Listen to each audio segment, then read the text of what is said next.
Tutol ang ilang grupo sa planong reclamation project sa ilang bahagi ng Manila Bay na nais gawing commercial hub ng isang developer.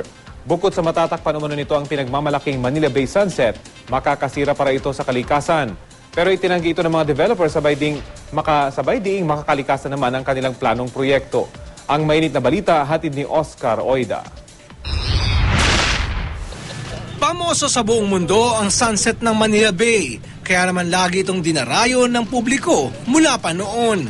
Pero pangamba ng ilan, baka maglaho na ito dahil sa proyektong tinatawag na Solar City o yung pagre-reclaim ng ilang bahagi ng Manila Bay para tayuan ng matatayog na gusali. Sa mainit na balitaktakan sa Kape at Balita kanina, iginiit ng SOS Manila Bay Coalition na malaki ang magiging epekto ng proyekto sa kalikasan. Yung sinasabi nila, nakikita nyo sa dyaryo and newspapers, ito po yung area na yon. Ito po yung expansion area po nila. Just look at the picture itself. Looking at the picture itself, you can see kung gaano kalaki yung project na ito, how it's going to make change the hydrology of the area.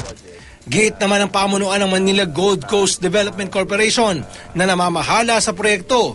Maliit na bahagi lang daw ang kanilang ire-reclaim.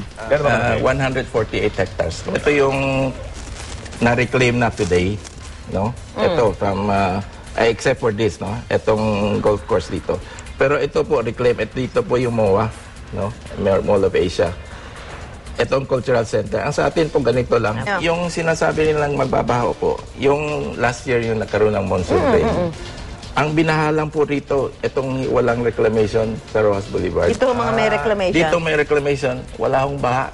Ayon naman sa DNR, mukhang mahaba-habang proseso ang kailangang pagdaanan bago maisagawa ang proyekto. Right now po, natapos na po ang initial public scoping nila ay sila po ang nagbigay ng konting impormasyon sa mga komunidad dyan at tapos na rin po sa technical scoping, so that's defining yung parameters ng magiging proyekto.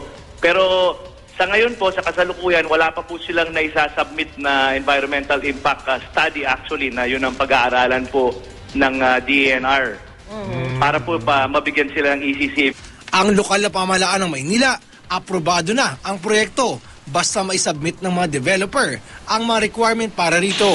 Nakikita rin nilang isang malaking oportunidad ang pagtatayo ng Solar City. Yan po yung magiging breakwater po at ito po yung magiging barrier para hindi po lahat ng basura nang gagaling sa south ay pumupunta po sa gitna sa may bandang Baywalk.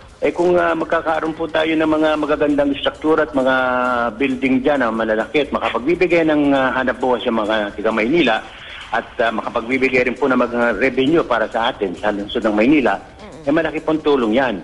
Gate naman ng developer, sisiguraduhin nilang walang masisirang kalikasan sa proyekto. Yung pong basura ng umaabot dyan, hindi po problema ng developer yan. In fact, ang gagawin po namin dyan sa project natin, walang itatapon na basura kasi we will have waste-to-energy plants within the area. Okay. Thirdly, kaya tinatawag naming state-of-the-art, we will require all the people who will put up buildings to have renewable, sustainable energy from solar, from wind, and from other biomass. So parang green architecture na ito. Super green ito.